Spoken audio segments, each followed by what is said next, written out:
নমস্কার, আমি শ্রী সুমন। আজকের একটা নতুন ধরনের টিপস।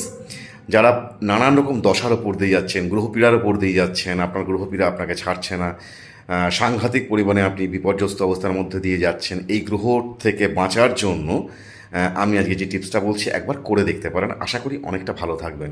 কিছুই না, ভোরবেলা ঘুম থেকে উঠে একটু আতপ চাল এবং একটু মুগ ডাল বা মুসুর ডাল, তার সঙ্গে একটু আতপ চাল, যেটা আগের দিন রাতে ভেজানো অবস্থায় থাকবে একটা মাটির পাত্রে।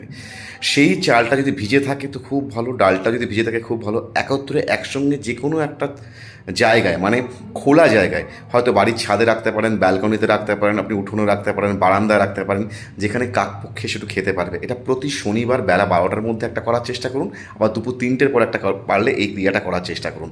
মাসে অন্তত 3বার এই ক্রিয়াটা করুন, দেখবেন গ্রহপীড়া থেকে অনেক ভালো থাকবেন এবং আপনার অনেক আটকে থাকা কাজ আস্তে আস্তে দেখবেন খুলতে চলেছে। Thank you.